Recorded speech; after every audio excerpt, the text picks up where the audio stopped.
Hi, welcome back to our exclusive podcast for patrons and Subscribe Star people. Subscribe. We love you guys. Subscribe stars. You guys are the biggest beasts on planet Earth. Yeah, absolutely. So we wanted to make a little podcast for you.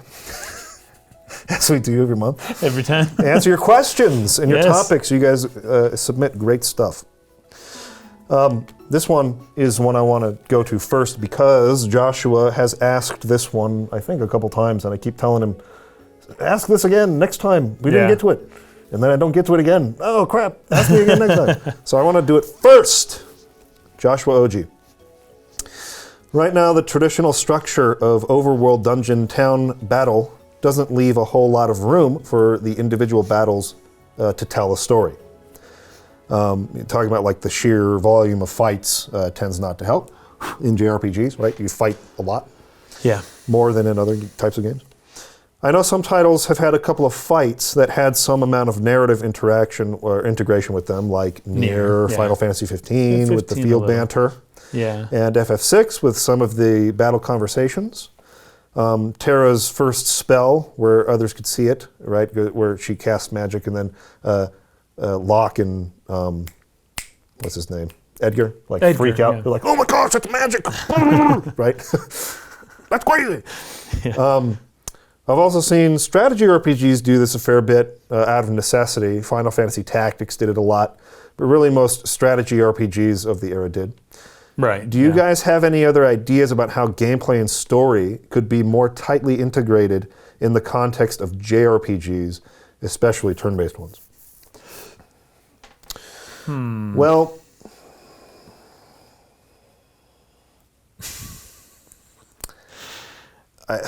Dude McGuy is one of our patrons, longtime viewer of the channel. He has some really good thoughts on this. So I'm going to invite him in the comments to share some of his thoughts on this, because I don't want to sit here and just like parrot a lot of things that he's said in my conversations with him back and forth. I want to attribute his thoughts to him. Yeah. So feel free to do that, Dude McGuy. He's a defender of Final Fantasy 13, for instance. He likes it. And he talks about how they do that a lot in Final Fantasy 13, particularly with its linearity being tied to the fact that the characters have what's called the focus, right? Which is like they have a task given to them by the gods of Final Fantasy 13's world, and they have to do that task on a time limit or else they're going to turn into monsters. So while the game's linearity was generally panned or criticized by fans who wanted more freedom, it's like the characters don't have freedom in the story. So the linearity fits with this idea of the characters are on this one linear path that to complete their focus. They have to figure it out. They have to stay on track. They're also being hunted by the government, so they're not just going to like wander into towns and things like that. They're kind of on the run. So feel free, Dude McGuy, to share some of those thoughts. I think that in almost every respect, every aspect of a game, whether it comes to your map designs, your battle system, your character progression system, all of these things can be designed with the story in mind and should. They can. Yes, they should. Yeah, to the extent that you can think of a way to do it. There's kind of two approaches to how to make a story-based game, right? You can come up with your game systems first. And maybe you have your R&D team that's like figuring out, we have like this little, in our engine, we sort of created this little system for climbing. And it's really cool. Like, how could we turn that into a game somehow? And kind of center your game around these mechanics that you've found out in your research and development. And then you, based on what those are, you write a story that fits that. Yeah. This is kind of how Prince of Persia's story, the Prince of Persia Sands of Time story came about. They originally had a storyline that they wrote, but the gameplay systems they came up with didn't support that story, so they rewrote it to fit the gameplay. But it can go the other way too. You can have a story and then say, this is our story, how should we make the game mechanics work? I think most Final Fantasies, this was the approach. They wrote the story first, say Final Fantasy VII. So how are we going to integrate the character progression system into the story of Final Fantasy VII. Right. Well, materia is hardened Mako energy, which is the life stream, which is the memories of the planet. So this materia, if I equip it, gives me the ability to use magic because I'm accessing the knowledge of the ancients through this little materia that came from the life stream, which had their memories and their thoughts and their knowledge inside of it. That you can do that with every part of the game, whether it's character progression, whether it's how you build your maps, whether it's how you do the battle mechanics. I think if you think about, okay, how does my theme, my story, my theme, if that's really strong in your mind, you know what that is, you can sort of tailor these gameplay mechanics to work towards telling that story. I'm not sure I can give the particulars that you're looking for, Josh Rochi, because we need to have a story idea or a set of gameplay mechanics in front of us and go, okay, how do we connect these things, right? And how do we tweak them so that they're working in tandem? Well, Prince Joshua, I believe the OG is... Oh, is that Prince? Well, I believe it is, but in Final Fantasy 15, they constantly are calling Noctis Noctis Oji, which is Prince Noctis. It also possibly means uncle, but anyways. So one of the things that struck me when I first read The Lord of the Rings after playing tons of video games is how little actual fighting there actually is. Mm-hmm. I remember in the Mines of Moria, you've got the lead goblin jumps up with a spear. Aragorn kills the leader, and I believe that's the only person to die in the mines. Yeah. Other than maybe Gandalf later, is Aragorn killed the leader, and all the other goblins ran away. Yeah. Right? They all got scared and they all freaked out. They didn't know what to do. They made that fight way bigger in the movies. It's like 1,000 people die. Yeah. In the books, it's maybe a couple. Like we'll just give maybe a couple die. But once Aragorn kills the leader, it's over, and the goblins run away, and then they flee, and then the Balrog shows up, and of course whatever happens there. But for that fight, it was basically nothing. And this is also true of many other instances. Throughout reading those books, there is just a lot less fighting and a lot more story. Yeah. and video games have a unique problem in that you have to fight, otherwise it's not fun. You have to kind of reverse that. I disagree with that problem, though. Oh. I think it's not really you should fight less in video games. Oh, you think you should fight less in video games? I think video games should fight less. And that you have a lot more room for story. Your story makes a lot more sense when you're not just fighting mindless grunts all the time over and over.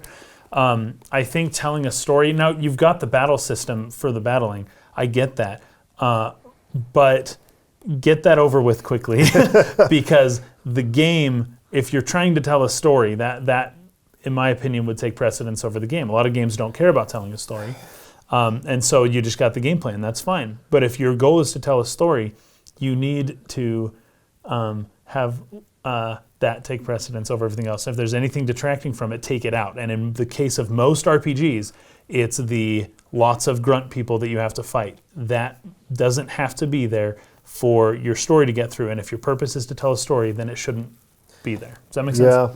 That may be too absolute for me, but that's kind of what I thought of. I think we should move on to the next one quickly, so I don't want to hang on this too long. But we're still waiting for the potential of AI advancing far enough to where you can make legitimate choices in games. Yeah. Where the computer can adapt the story to your choices and not that'll be crazy. So that the developer has to make 1,000 paths. That you're still not actually making a choice. Mm-hmm. You're just picking an option from what the developer the illusion of choice, allows you to do. Yes. I think at the point where you can make a choice that is not anticipated by the writer of the story, and the computer can adapt. The computer can become the DM, right? Where they can go, okay, I have to adapt what's here now to make this work. That will be the day when we can have a lot less fighting to fill the space in games, and a lot more actual dialogue and story being the mechanic of the game that is interesting. Because, right now it's why would I just watch cutscenes and not just go watch a movie. I want to play this game. I want to interact with it. You're right. The way we interact with it now is through combat systems and exploration and climbing and the exploration and climbing and all that. Puzzle solving. Yeah. It's just maybe less of actual fighting. There's almost no mechanics, no interaction with the actual conversations between characters and that sort of thing. And that's just going to take time for AI to get good enough to become the DM. Fair enough. At that point, though, I think, I would hope, we'll start getting more games of the kind you're talking about. And it'll be like the interesting part. So you're still playing. The interesting part is going to be talking to the people. Not necessarily shooting and killing them. Dude, that'll be crazy. I wonder when that's going to happen. That may be a ways out, but it might be sooner than we think. When we're old men, I guess. I hope. Okay, this one comes from Kada Mercer. Recently, there was a pretty big leak that came from the NVIDIA GeForce Now. Did you see this? That there's something about Kingdom Hearts 4 and Final Fantasy 9 remake. Final Fantasy, lots of stuff. Datamine showed quite a few high-profile games from Square. The few notable ones being Chrono Trigger, I think it's actually Chrono Cross remaster, Final Fantasy Tactics remaster, and Final Fantasy 9 remake. With the latter having me worried the most. Not being the biggest fan of how FF7R was handled. What if they brought back Sakaguchi just to do the remake? Would he do it? I don't think he would. I don't think he would. If he did, that'd be crazy. But that would be great. It worries me that Square would attempt to remake another one of their classic titles, so I wanted to get your thoughts on a possible FF9 remake. Now, I am... They're doing an anime for FF9, right? Yes, they are. Yeah. I am highly skeptical of this leak. Oh, yeah. For a couple of reasons. Now, there are other people who feel like because I think NVIDIA ended up responding to this, and they said something like some of these are speculative titles or something like that. Okay. And people are skeptical of that, because why would you speculate Final Fantasy IX Remake in the first place? I know. That's crazy. Yeah. So skip over 8, which was sold twice as many copies. I want to put it out there that there are reasons to be swayed one way or the other. Yeah. I'm not saying like you're dumb if you think this is real. What I'm saying is that I don't think it is, because it's more just a logistical thing. Square Enix right now has 4 business divisions, I think they call them, or business units, I think. And all of them are tied up in huge projects right now. Yeah. You have Final Fantasy VII Remake Part 2 being developed by Unit 1. You have Final Fantasy 16 and 14 being developed by Unit 3. I forget what the other 2 are. Are they doing Dragon Quest 12 yet? Or but is that I think still 4. I think Unit 4 is Dragon Quest, and they're doing Dragon Quest 12 right now. Yeah. Dragon Quest 12 has been announced. Okay, then yes. So they got one unit. Business Division 2, I'm trying to remember what their response. I looked this up. Let me actually do it right now. Creative Business Unit 2. Okay. It is made up of Division 6, 7, and 11. So the old 6, 7, and 11 were made into... Okay, this is the one that's for Dragon Quest, so I was wrong. Bravely Default. So Dragon Quest is number 2, is the second unit. The first unit is definitely offline Final Fantasy, and number 3 is definitely the online Final Fantasy / Final Fantasy 16. So it's actually Unit 4 we're looking for. And what they do, it's led by Hirokazu Nishikado. There are a lot of mobile and browser titles. Yeah. The Mana series for remaster and remakes and other original titles. So my point in bringing this up is, who is making this? Because the team that should be in charge of it, which is Business Division or Unit 1. Right, if it's a remake of 9. Offline Final Fantasy games. Yeah. They would be the ones making it. Right. Unit 4 seems like they could do something, but that would be along the lines of the remasters that they mentioned, something like that. Like Final Fantasy Tactics Remaster or Chrono Cross Remaster. They would do a Tactics Remaster. Or something like that. Yeah. That's what I would expect Business Unit 4 to do. Yes. So who the fetch is making Final Fantasy 9 Remake? You know, remember they have like Eidos and some of their Western... It's possible that like Final Fantasy VII Remake, they were going to outsource the Yeah. development of that game. But that went very, very it went badly. very poorly. Last Although time. I don't know why they picked. Was it Avalanche? It was Avalanche, or was it no? Avalanche is here in Salt Lake. CC. What are they called? CyberConnect. CyberConnect. I don't know why they picked them. They hadn't done much, They made a lot of fighting games, like but not like these was big like, open world games. it was like Naruto fighting games or something like that. they had made some like B level games. Like, they hadn't yeah. made like a big. Not like a huge AAA thing. So I would wonder. So unless this is being outsourced to some other company to make, it is. Mistwalker. I don't even think they're big enough to do it. Honestly. No, he has like 6 employees. I doubt it. Well, unless they paid him significantly, in which case he could hire, a team Yeah. of the appropriate size to do But it. 9 doesn't But seem like the game that they would do it for. I It just didn't don't- sell as well. Like they would do 10 or 8 before they did 9, don't you think? Yes, this doesn't make sense No. to me, given the bandwidth of Square Enix's business units. Yes, that makes sense. Unless they are outsourcing it, which to me does not seem likely since that went so badly last time they tried it. Or this is So- really just way down the line. This is like a 2030 release, right? And they're just like, hey, I guess. maybe it's on the docket, possibly.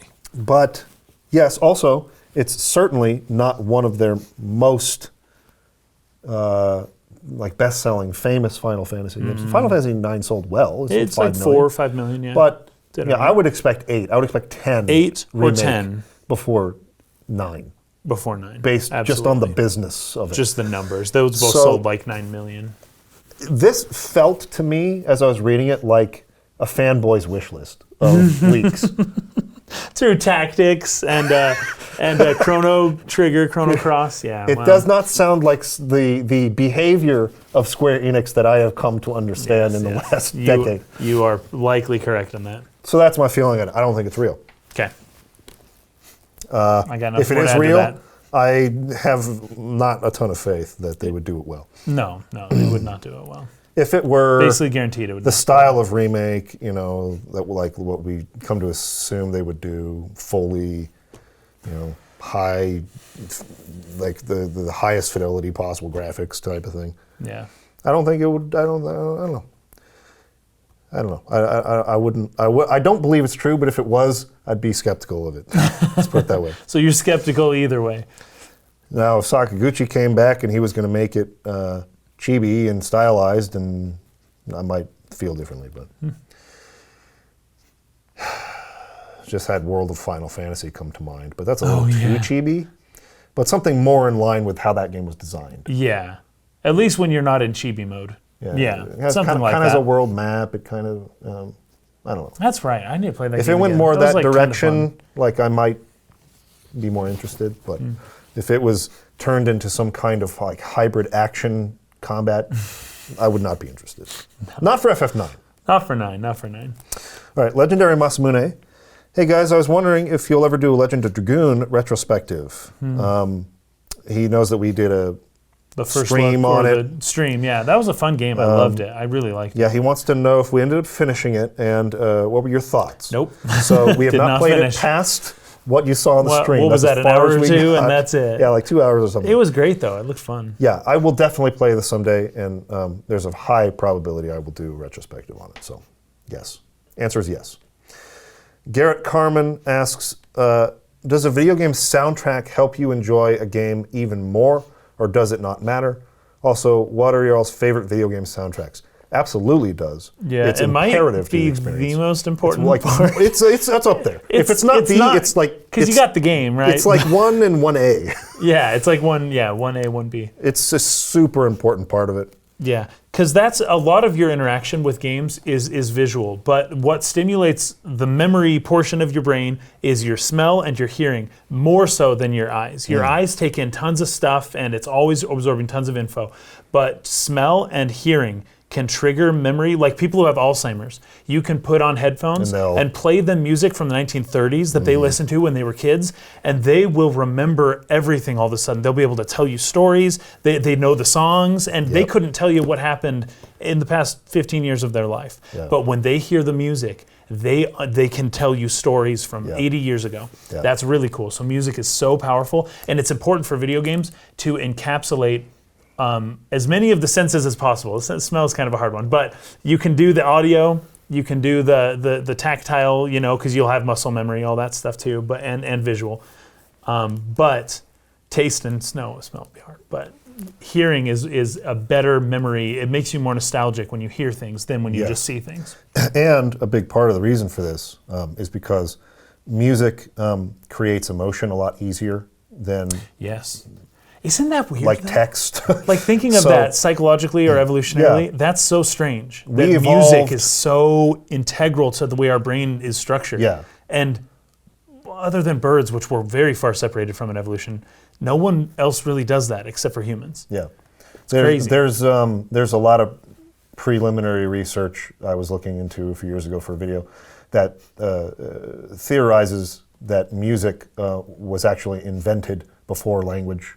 That makes for sense. humans. That makes sense, actually. It does. Rhythm and pitch and things like that. And it's very quickly became integrated into our our being evolutionarily. Emotional communication Yeah. is easier in some ways with music than it is with language. Than talking, So, and you form memories the most during when you're highly emotional, when you have a high, when something's really sad or really exciting or really fun, or these emotions that you experience when they're at the height. That's when you have like the most memory formation. When something's really boring, your brain doesn't hold on to that. So you go back to thinking about high school or junior high, and you don't remember every single day and every single class what you learned. You remember like the specific moments that were these highlights emotionally. Yeah. And so when you bring up high school, that is the age. For most people, the music you listened to when you were 15 is the music you are going to listen to your whole life. Yep. Because that's what you gravitated, and that's where the meaning is, and that's that true. formative time period. Yeah, exactly, like right then. And so, music has that ability to evoke emotion, and then that emotion is what creates the memory. And so, when you're playing a game, the music and the way that evokes emotion from you is what's going to create the memories with that game. So music is almost the most important part. Yeah, it's very close, very that nearly. reason. Yeah.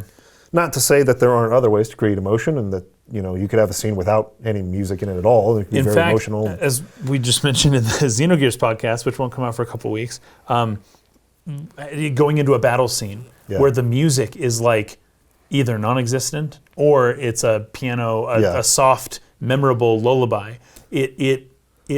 It has such an impact on your emotions as you're playing it, and it makes you kind of wonder what's happening, but it makes it feel different. You should definitely experiment with that kind of stuff. There's another element to this too. There is musicality in how we talk. The non-verbal communication parts of it. Yeah. So there's the pure language, tone, which are the words I'm using, but I use tone and pitch in how I talk, and that changes what it means. And so it's still music technically.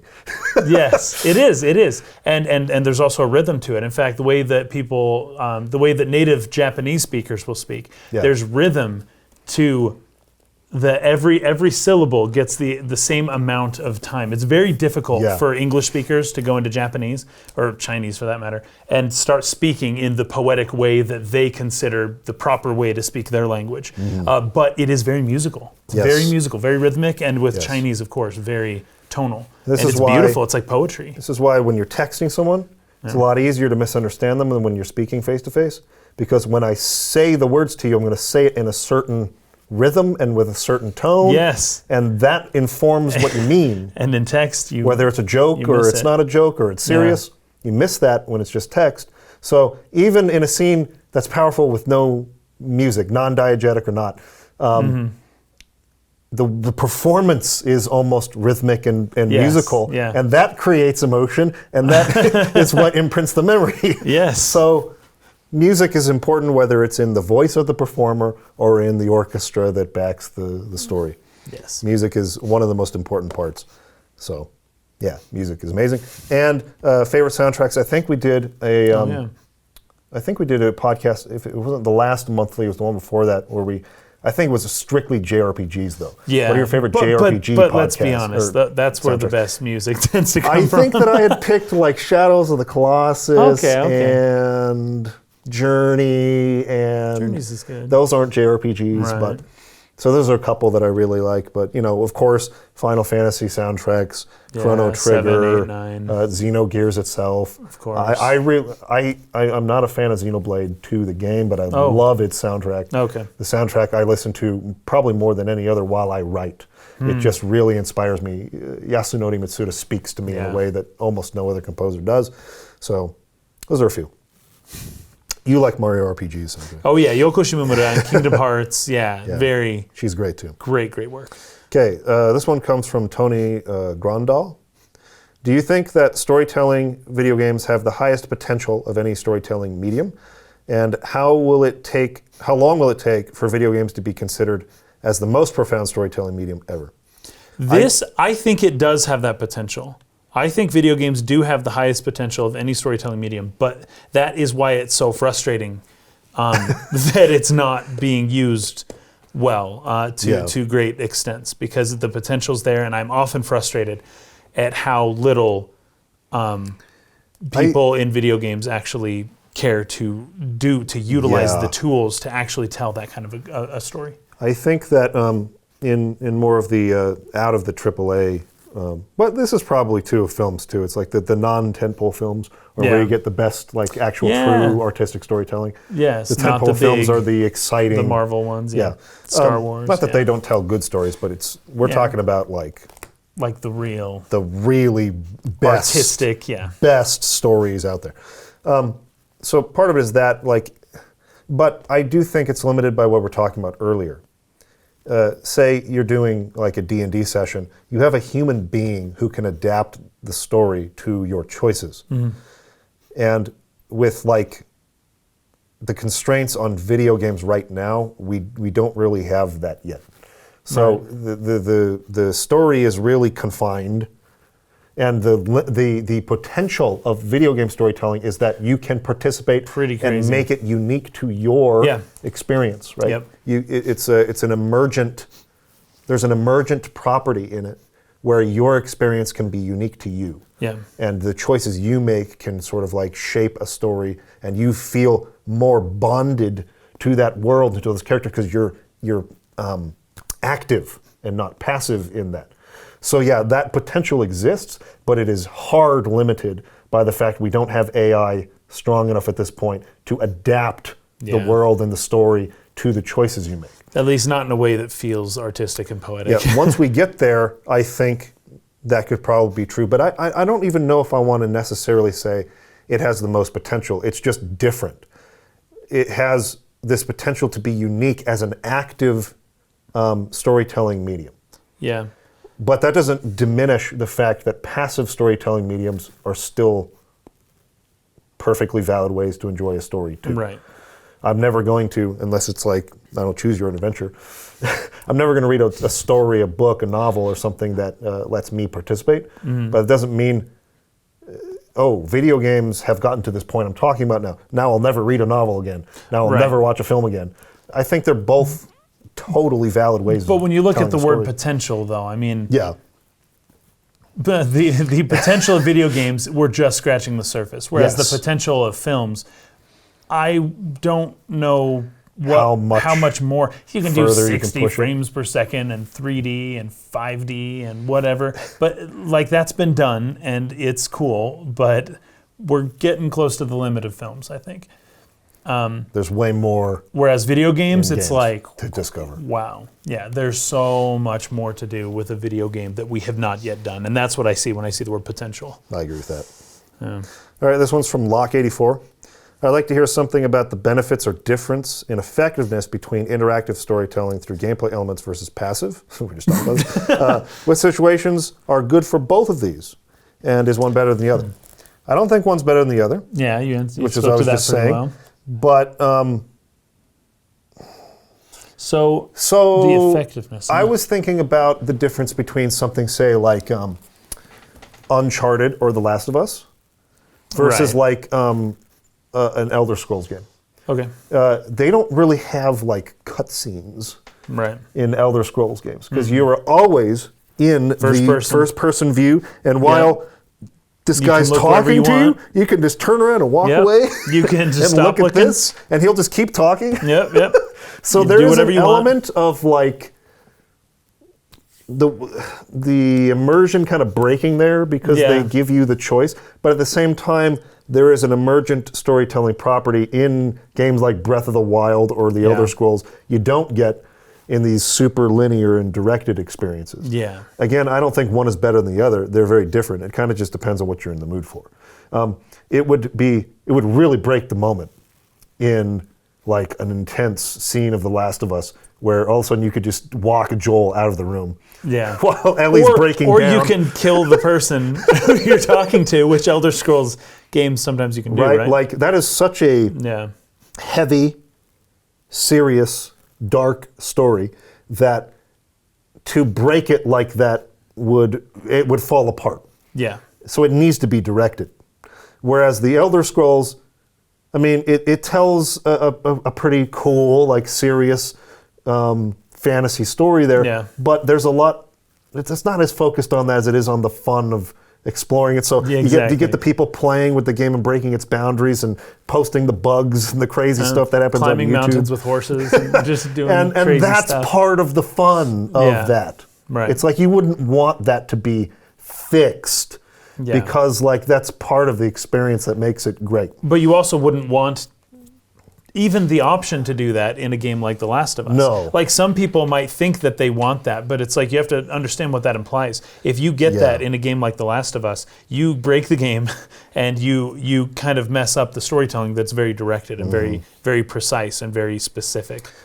I think it really depends on the type of story you're trying to tell. If you have strong goals for your characters and, like a very strong, like, central core theme you're trying to get across, I think it's probably you're going to lean towards this, really directed, passive experience for cutscenes. Especially if there's a thematic thing, you're going to want that to go. But if you're wanting to just create this world for people to go lose themselves in and just let them, and they create a character from scratch, and this isn't like a person with a personality that you wrote down. It's like you kind of let the player choose, which is a lot of sort of the more Western RPG tradition. I think that this interactive storytelling is probably the better choice. So, give them trees, like dialogue trees and things like that, like them make as many choices as possible. Yeah.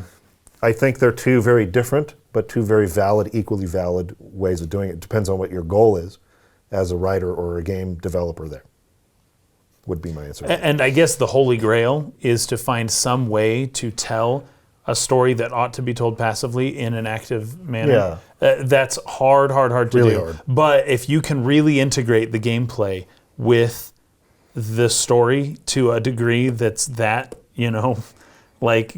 great. I think that's incredibly rare. In fact, I can't really think of a perfect example right now that balances that super well. But it's got to be possible. A game that we'll probably cover at some point for sure is The Witcher 3. Yes, I was going to bring that up. Probably the best in between those two things I've ever come across. Still has cutscenes, still has established characters that are based on a series of novels. But the story itself is one that lends itself to the open-ended, large open world choice-making stuff. Because the story is find Ciri. She's a needle in a haystack. Get out there and find it. It's not like, it's not like one that necessarily lends itself to being super directed. But when it gets into those moments where the story has to come back, it kind of veers you back in and connects itself to the prior novels and creates quests within that world that you can kind of do at any time or in any order, but that get really directed or really linear for that portion and then let you back out into the open again, right? Maybe there's even better examples, but that would be the best one I can come up with. Yeah. Golden Vins says, hey guys, about storytelling, what genres and games other than JRPGs do you enjoy playing? For instance, I like the Ace Attorney saga. I'm a big fan of the Ace Attorney saga. I love those games. visual novel, right? Because Capcom tried to build character development and coherent world building through the episodes. Have you ever tried it? I have tried Ace Attorney, love it. I did not grow up on JRPGs. I did in a sense that I played Final Fantasy VII at the age of maybe 11, 12, something like that. Whenever you moved to Colorado. I guess I was 12. Something like that. Something like that. Anyways, 99. Yeah. so I started playing them more around that age, but like I really grew up on adventure games, Zelda. Yeah, Zelda. So I really like games that are in that tradition. There's a game that was just released called Kena. I don't know if you've seen it. Kena. It's from a studio that was actually an animation studio, kind of like a Pixar Sweet. animation studio, like that. That's pretty cool. And it looks amazing. I'm very interested in playing it. That style Is that of an game, action adventure kind of thing? yeah, puzzles and kind of a linear world that connects, like it's like zones that connect to each other. You have kind of like a central Hyrule field that connects to these different areas. I love that. That's cool. That style of game. I was also for a long time also very much into the what'd you call it? Like it's like a action adventure 3D platformer, which would be like Prince of Persia, God of War, maybe a little bit Devil May Cry, that sort of style of game that you don't get like a ton of now. They've all kind of morphed more into the open world action game with RPG elements. Like God of War's gone that way. Yep. There's very few games that are built like Prince of Persia turned into Assassin's Creed. Assassin's Creed, which has turned into that now. Which turned into that. Yeah. So, but yeah, that was kind of like my thing in junior high, high school. I love traditional 2D platformers, Mario games and things of that nature. What other genres do I enjoy? I'm not a big shooter guy, but I do like rail shooters like. Oh, really? Not rail shooters as in like House Resident of the Dead. Evil Code Veronica. Not that, as in like Star Fox. And, I gotcha. Ace, not Ace Combat, but what's that other one? Clay Fighters? What was that? 63 and a third? Fighting game, but what were those fighters? You're like in fighter planes, and you're. I used to play with Parker all the time, but and it was 2-player, and it's like it's a scrolling screen, and like a bunch of stuff comes at you, and you're dodging. What is that fetching game called? There's Gun Knack. Right, where you're at the bottom of the screen, and there's all this stuff coming down at you, and you're shooting up at it. Right, it's that genre. Yeah, that's how Gun Knack was. Gun Knack was sick. So that genre that evolved from Galaga, right? Nice.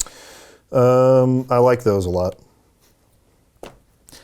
You know, for me, it's a bunch of different kinds, but I freaking love Splatoon. Splatoon was so fun. I played so much of that game. I liked Golf Story. Golf Story's great. Golf Story's sick, although that's Really fun. kind of It's an RPG. RPG-ish. RPG-ish. It's RPG adjacent. Yeah. And then games like, I played so much Breath of the Wild. I played probably 200 hours of that. Harvest Moon. I also, yes, I get a kick out of those. The Simulators. Farm Sims, Stardew Valley, played tons of Stardew Valley.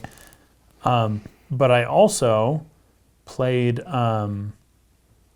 I've played every Nancy Drew game that exists. That's actually good. That All that 30 sort of of mystery adventure game. Well, Professor Layton was mentioned, and it kind of made me think of what's the detective, the Sherlock Holmes with the little kid? Yeah, is that Professor Layton? Oh, yes. No. What was mentioned was Ace Attorney. Yes. Professor Layton is what it reminded me of. Yes. And those games are freaking fun. Yeah. And I love those puzzle mystery games, and that's how the Nancy Drew games are very similar to that. So there was a period of time where we didn't have any consoles in our house aside from an old NES that I got as a very young kid. And I was tired of playing Mario 3 every freaking time and Tecmo Super Bowl and the 4 games we had, Teenage Mutant Ninja Turtles. Oh, dude. We had very few games on it. Yeah. So once I was spent on playing those over and over again, we didn't have a console in my house for a long time. So my mom would cave in once in a while and buy computer games. But they were mostly of that style. Yeah. That sort of Myst style. Yes, Myst, right? yeah, point and click. So we had Myst, but we also had this game. It was called something Titanic. And it was like you were solving a mystery. You traveled back in time. The premise of it is you're a time traveler who went back to the Titanic, and apparently there is a piece of art on the Titanic that was being transported that was a painting of Adolf Hitler. And if you could save it and it could be sold or something, it would like change history so that World War II could be avoided. Paintings never He would have sold, become an artist. He would paint people would instead never of have become scenery. it's a silly That's premise. crazy. But well, it's an interesting premise, but also silly at the same time. But I loved it. Yeah. I loved it. I could never beat it because it was really hard to figure out what to do. Yeah. But gosh, did I love that. So I love those style. Well, there was kind of another one style too called, I can't remember what it's called, the Dark Manor or something like that. Like Yeah. there's some recent ones that have come out that are kind of 3D, and those are pretty cool. I too. do enjoy horror games too.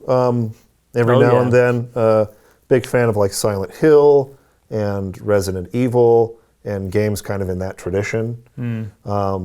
So you know, I don't play them as much as I used to, but I used to really like that. Amnesia was a game I played a lot, probably about like 10-ish years ago or whenever it came out. So anyway, I like a lot of different stuff. Okay, this one comes from Fano. Ooh. First of all, wants to thank you very much for the praise. She says can't thank us enough for the work that we're doing on the podcasts. Appreciate you supporting us on Patreon. We love you guys. Yeah. The question is, do you think that Hironobu Sakaguchi's potential is being wasted on lower scale and budget projects such as Fantasian? Like, yes, but at the same time, this is what he's kind of chosen to do for himself, and he could have gone to somewhere else and become a big director. He kind of was wanting to settle down. I get that feeling. Yeah. So I don't think we can say that his potential has been wasted because it was fulfilled a really long time ago. Oh, sure. So he's just living on borrowed energy. His potential was absolutely reached and broken through whatever limits existed with those Final Fantasy games in the 90s. He is now living the life that you live when you know your best days are 100% behind you. Yeah. And what do you do now? That's where he's at now. Yeah, it's like the stuff he makes now, even if it all sucked, it would not hurt his legacy in any way to me. Yeah. And would not mean that he did not fulfill his potential. I think he fulfilled it a long time ago. That being said, I do think that some of the Mistwalker projects, which are smaller scale and have to be, they just don't have the same funding, are very interesting in their own right and are creative in ways that you can't be in the AAA space these days. There's no way that had he been, well, maybe he could have had some sway if he was still a higher up at Square these days, said, hey, we're going to do a whole game with dioramas. It just feels like the type of thing that executives at big companies would be like, no. Yeah, that sounds expensive and not what people want. I don't think so. Right, I think that he has a little more freedom to kind of do some cooler stuff like that. Because I think of where he he's appreciates the freedom more than the selling 10 million copies of the game. The stress of being an executive at a company as big as Square certainly is not something you want to do every day of your life. Yeah. You get to a point where it's like, I'm over that. It's time to enjoy myself more, right? Enjoy retirement, enjoy semi-retirement, whatever he is in now. So no, I don't think his potential is wasted. I think it's fulfilled. Long time been fulfilled. But thank you for the question. This one comes from Lunchbox Tragedy. I like that name. There's a ring to that. There's a ring to that and an ominous mystery there. Yes. That where there's a story here. It draws your attention. That's a hook. Yes, that's a hook. That's a hook of a username, if I've ever seen one. Lunchbox Tragedy. How do you feel the animated FMV and CGI sequences common at the time of Xenogears hold up today? A lot of cinematics in contemporary games are done in-engine. Have you seen any modern examples of animated sequences in particular that you feel add a lot nowadays? Do you think the distribution and pacing of them in Xenogears is adequate? This was definitely something more common before the graphics could match Well, what you would see in cutscenes. he's saying FMV CGI is referring to the anime sequences? It was the anime sequences in here. Because they are a little CGI-ish. They do have There's a little couple depth. of CGI sequences. Like they have the Yggdrasil is kind of going through the sand, yes. and then like the Weltall like launches from it or something. And there's a couple other fully CGI sequences in Xenogears that we'll see later, but they're few and far between. Yeah. So I think he also means like the anime scenes as well. And I think they stand up. I think they really do. I do too. Not in HD fidelity, whatever, right? But in terms of their use. Yeah, the use was great, and really, like Final Fantasy VIII has some really good, and Final Fantasy IX has some just movie level FMVs. That sequence where one of the mage waltz, Black Waltz number 3 or something, is chasing him through the gates of Lindblom as it's shutting, and it blows up his little cool thing, scene. and then you barely get through before the gate shuts, and you see the city of Lindblom. Like that is just so superbly well done. Yeah. There's nothing lacking from that, even considering that it was made in the 90s for a video game. It looks perfectly good for movies nowadays. The thing is that it was impossible to accomplish what that scene evokes with the in-engine graphics. FMV. Yes, it would not have had the impact at all. Like your little polygonal dudes on their little polygonal textured ship, that would not have the same impact. It would just show up, and I don't even know how that would have gone, but it would not have been the same. Not even close. So that's why those I feel were so good at the time, and why we got this transition to, well, the in-engine graphics are basically good enough to evoke the same thing. Which happened around PS2-ish, but they weren't quite there, but enough. PS3 and beyond, it really got a lot closer. That's now where, it's like, why even have pre-render an anything? FMV at all? Yeah. The in-game graphics are so close. You might as well, because there is the one downfall to doing FMVs or something is there is this break, this like, oh, that looks way better than that did. Yes. And then, we came back to this now. I know, when you come back, that's the hard part. It's cool when you're doing a thing and you elevate and you're like, this looks cool, but you have to come back from that, and that's tough. And that was how it was, and so you didn't think about it that much. But I think in today, using an FMV in some, like, I don't know, Final Fantasy 16 or something today would feel like it's just this tiny difference. Why give us that one break where I can just, we're in an FMV now, where you start to think out of the game, that sort of like breaking the illusion transition to FMV, when the graphics in engine are almost as good anyway. Almost. Yeah. So just keep it all in engine. You know what though, Final Fantasy VII, the way they did their FMVs was kind of genius in that it wasn't that, like, it was different. It looked much better than the gameplay. But coming down from the Final Fantasy VII FMVs wasn't nearly as big of a take the wind out of your sails moment as in some of the other games where it's all pixelated. You can't see as much what's going on. The Final Fantasy VII stuff looked pretty similar to the actual game, and it kind of it meshed a lot better. When you said Final Fantasy VII, I actually just remembered that there are some FMVs in Final Fantasy VII Remake. Really? Yes. But they come towards the end. So it's like the ending cutscenes. And there's like one particular action-y sequence. And you can tell, like you can definitely tell this is not the in-engine graphics, but I think they disguise the transition pretty well. Because it's like, I didn't like notice the moment it switched over. At least I don't remember having that experience. Well, but there was some point where I was looking at Cloud's model and the lighting, and I was just like, better. Yeah, this is an FMV I'm watching right now. When did that happen? So, but yeah, for what's going on screen, I'm guessing they probably couldn't have accomplished it with the in-engine graphics. Probably would have been too much to render. So that's probably why they did it. I still haven't played that game, but I'm going to. Jonah the Man is the next question. What's one of your personal storytelling deadly sins? Deadly sins. He says a certain trope or convention that you consider to be a perfect exemplar of bad writing. There's probably something. I'd have to. I know it when it happens.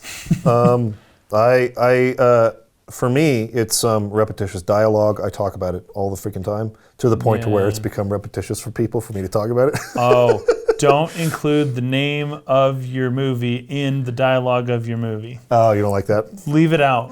Leave it out. What's his name? The guy who writes The Witcher. Sakaguchi. Andrei Sakaguchi. Andrei Sakaguchi.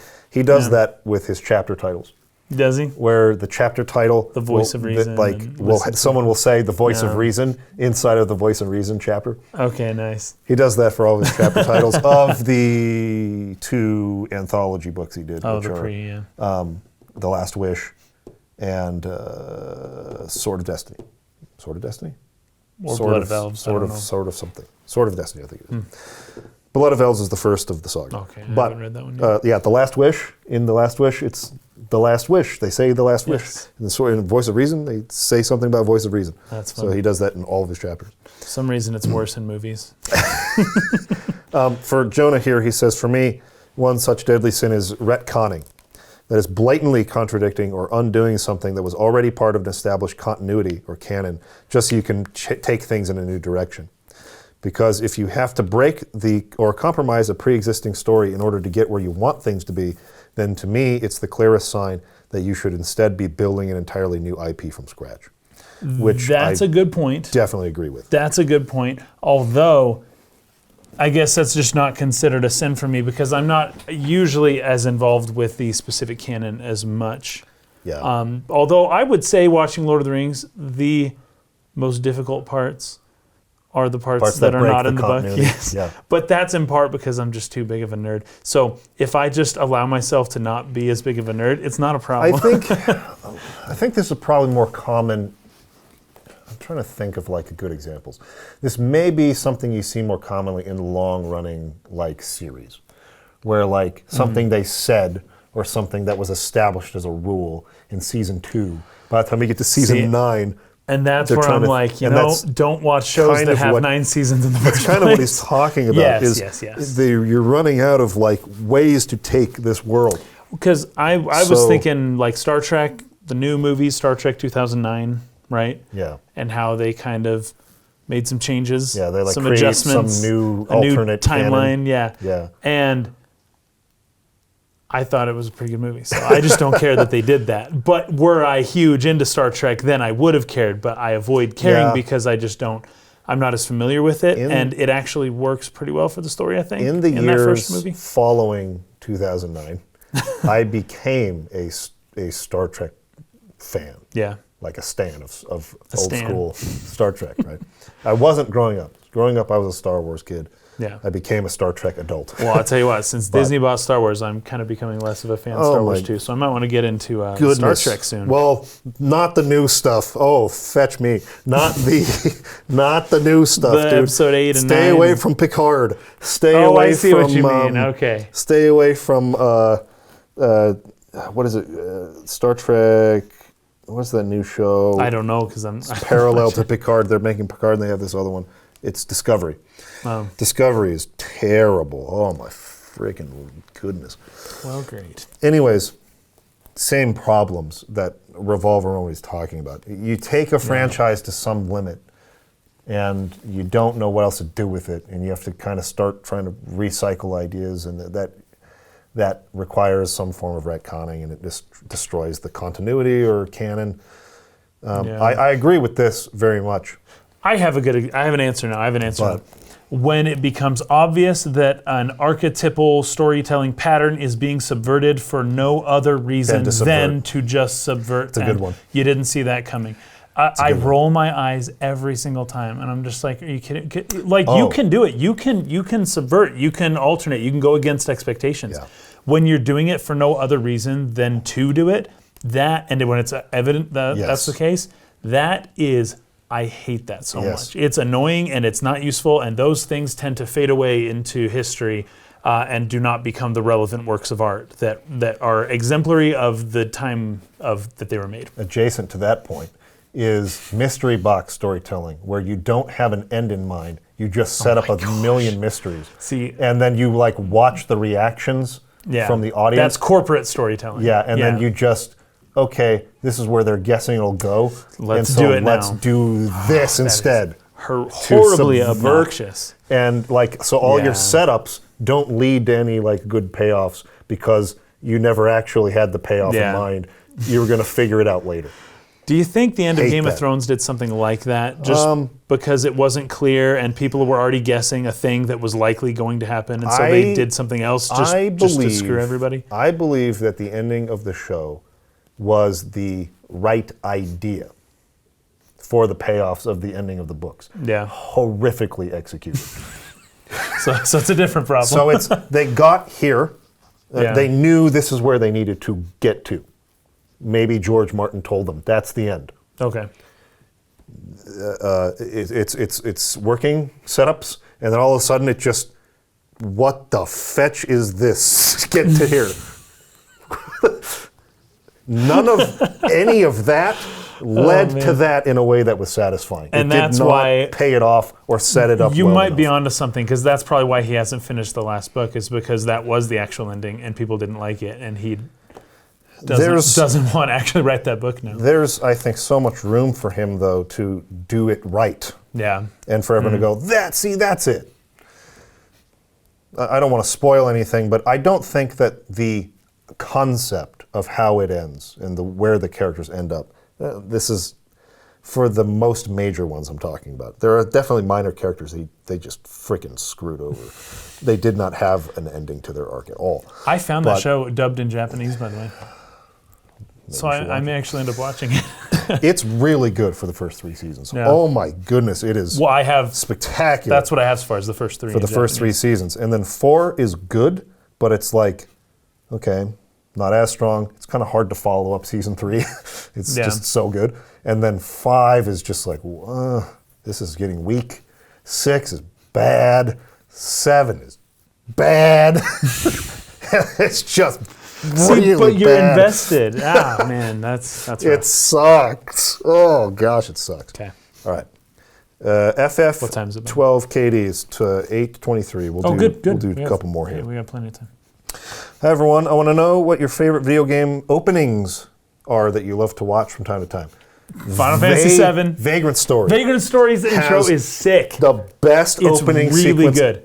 Ever. It's got the perfect balance of intrigue and mystery and just the coolness, the aesthetic, and the time period or whatever, fantasy and like hard. Anyways, it's got just a perfect.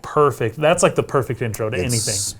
My favorite intro of any video game. Yeah, very good. Xenogears is great when you've beaten the game. When you know what's happening. Then you go back and watch the opening, and it's like, oh, that's fetching awesome. That's so cool.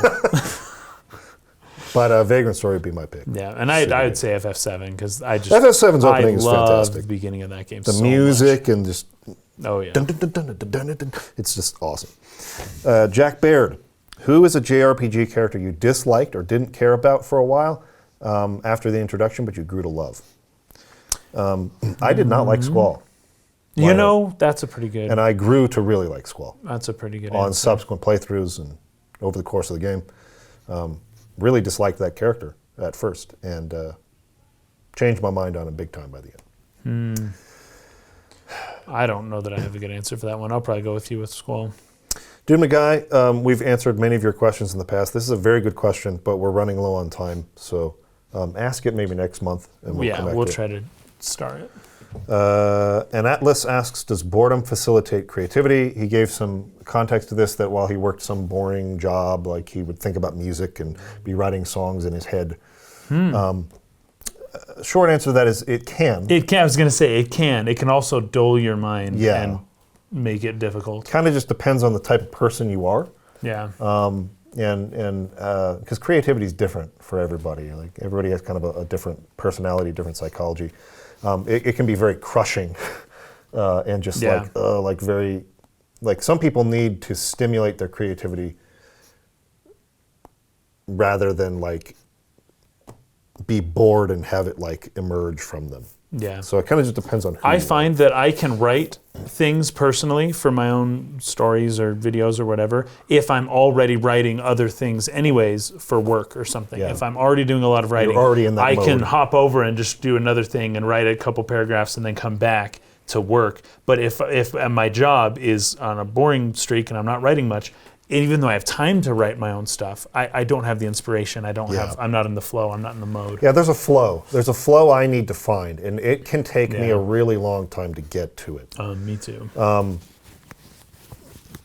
And I'm not really sure I've ever discovered why, but if I'm sitting at the keyboard, it's really hard to know what to put on paper until I just start going, and then I'll write like 3 bad paragraphs and just erase the whole thing. But now I'm in flow, and it starts to get better. Yes, and it helps when I listen to music. Music really helps me to feel, and when I feel the thing I want to feel, then I can start writing. But if I'm kind of in a duller emotional state, bored, I tend to not be super creative. But it does suck. And so I seek stimulation to get my brain going, right? Yeah. So it kind of depends on who you are. Idrisis Hatef. Hatef? Hatef, I would say Idris Hatef. Do you think that world building and good pacing are opposites in the sense that one has to be sacrificed for the sake of the other? Well, I don't think so, but let me think that through though. World building and good pacing. We talked about this with FF8 a lot. Yeah, there could be. They hid a lot of the world building around the plot. Yeah, there could be some ways that makes it difficult for pacing, but it doesn't have to be. I don't think that I'd go so far to say they're opposites. It's all about, I don't think these are mutually exclusive, which I think is maybe like at the heart of the question. It is about balancing it, because you can get too much into your world building, particularly with novels where the author has thought of all of this stuff and just wants to like detail. And it's like, okay, but is this relevant? Yeah. It's more like take the world building pieces that are relevant in the area you're in to the story and its theme and work them in. And it doesn't have to be at odds with each other. They can work in tandem. I can kind of see, how they could be at odds, but I think you're right. Just take the relevant parts of the story and put them in there. I also would recommend, if you're doing your first time story, to not put all of your world building stuff into the book. Your first book. Save it for your Silmarillion. Do it later. Yes. Yeah, save it for the Silmarillion. Last question from Savas Vulgaris. Vulgaris. Savas Vulgaris. I like that. In the previous podcast, I came across a term of escapism in relation to video games. I had a look online about the term and found a relatively negative connotation attached to it. I've always said that I like games like Death Stranding or Horizon Zero Dawn or Nier Automata because I get lost in their digital worlds. But that doesn't mean I'm actually escaping from reality, trying to avoid everyday life. Since the nuances of the term are not clear to me, what are the differences between wanting to imagine you are walking in an imaginative landscape and the traditional interpretation of escapism that you do so in order to avoid having to live your real life? The former is a form of temporary escape, too. That's the key. You are right. Temporary. Yeah, and if it's interfering with anything, it's possibly too much. Like any other addiction, if it begins to affect your ability to work, provide for yourself and your family, then it's a problem. Yeah. So if you're so addicted to a drug that you are spending thousands of dollars a day to get your hits, right, to satisfy the craving, and you cannot pay your bills, you cannot feed your family, then it's a problem. Right. You're escaping your life with the drug. Yeah. And the same thing could be said for like escapist media. Get that back on there. So when you are spending your time in the digital world at the expense of your real life, that is when escapism is not a good thing. That's when it's dangerous.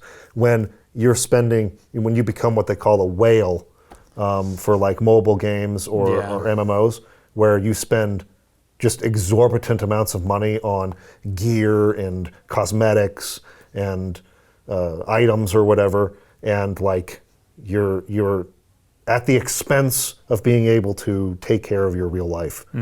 That's when escapism is a problem. This is when it's becoming an addiction to you.